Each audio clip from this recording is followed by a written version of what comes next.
I'm just looking at the data and the streaming numbers, and actually the latest streaming numbers on my last stream or my most recent videos covering the viewing ratings, that was the week 1 from week 2 drop off. So from week 1 to week 2, there was a more than 50% drop off in viewership numbers, and that was from the Illuminate streaming data, which covers domestic viewership, so in the US, not internationally, but in the US. So it went from like 700 and something million minutes to 370 million minutes viewed. And the most recent ones, which was most of episode 4 and the first 24 hours of episode 5, I believe, those numbers were then down to 340 million minutes. And that's really bad. That's, again, Disney Plus numbers. That was the Star Wars The Acolyte numbers. And it's actually a steep drop-off in viewership. So if you're not in number 1 or number 2 spot on the streaming originals chart, it's a steep drop-off. So the fact that they're even in the top 10, it's not that much of a brag right now because there's not much out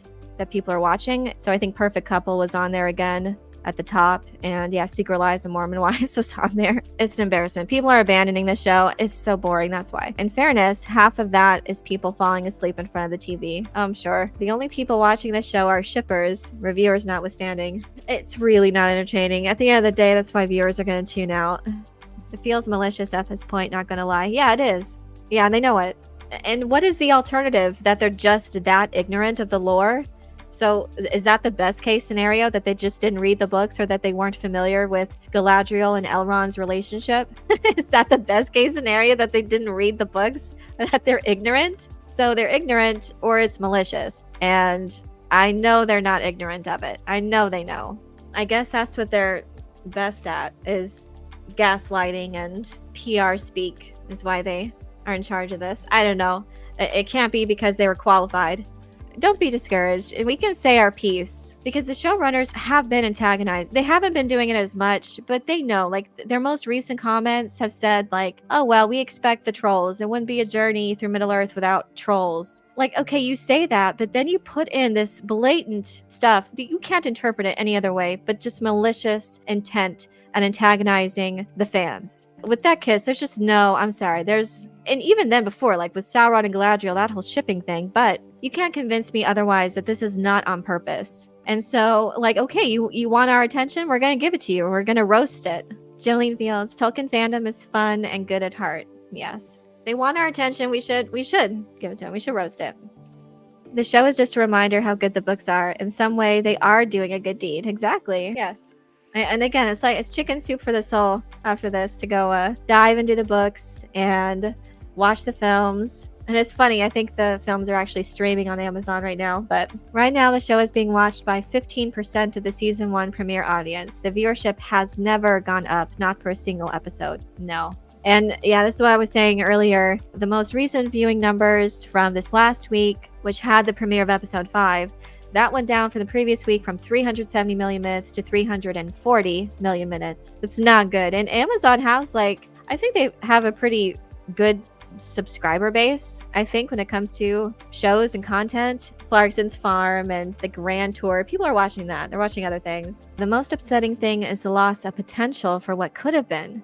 How amazing it would have been to get a good series. It makes me sad. $1 billion in the hands of someone who cared, that had the knowledge and passion and filming expertise to bring the Second Age of Middle-earth to life. And maybe one day it will happen. At this point, I hope that the show ends so that, okay, you tried it, it didn't work. Can someone else give this a whirl? Someone who's actually competent? People will read Tolkien or even watch Peter Jackson's films time after time. Nobody will rewatch this. No. It has zero rewatchability. And even like the things I can point to that are okay, like some elements, I think the orc makeup and all that looks great, looks fine. And some of the effects look great. But the majority of the time, which is like a slog to get through, is when the characters are talking to each other. It is so boring. The story is just not engaging. I get the same exact feelings every time I rewatch those films. They are just perfect. Calling a fan base of so many all trolls for not lapping up your bastardized show is just, yeah. The most fantastical effect of this entire thing is that the showrunners really think they made something great. Unbelievable. I think they're just that entitled. I don't know how this happened Forget the lack of lore. There is a noticeable lack of care and passion with this show. Yeah, it's clearly they're just relying on the brand, the IP, Amazon's budget, and I don't get why that's their priority. That the priority is to bastardize the lore, like go out of your way to bastardize what Tolkien wrote and to actively antagonize the fans. Can we all just admit that Payne and McKay were not qualified for this show? And there is no sincere effort to maintain the spirit of Tolkien. They'll say it plenty of times. They'll say, we're going back to the book, back to the book, back to the book. Well, yeah, well, apparently they're just going back to the Lord of the Rings and ripping it off and repurposing it. That's what they mean. But they're being completely disingenuous, and they can't even craft just a generic fantasy show and have that be entertaining in itself. It is so boring.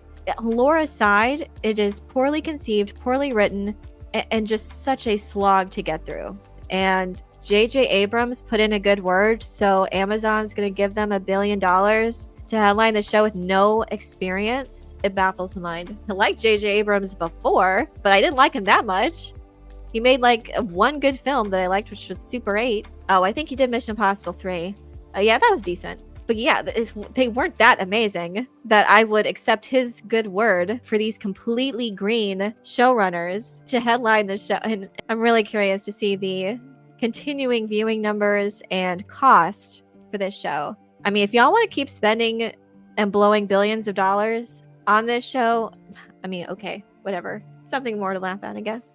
But I'm having a great time talking with y'all about it, and no one's accepting of it anyways. People aren't watching it because it's a boring show. It's not even entertaining from that perspective. And if Amazon wants to blow their money, whatever. But we can be reminded and we can appreciate what Tolkien did right. And that's what we're doing. We're coming together as a community and as a fellowship. We're saying our piece about it.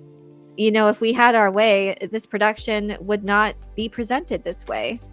If the fans had their way, we would have this, at least a sincere attempt to adapt what Tolkien wrote in his Second Age stories. And ideally, that's what we want, but we can at least laugh about it together, and we still have what Tolkien wrote and lots of stuff to appreciate.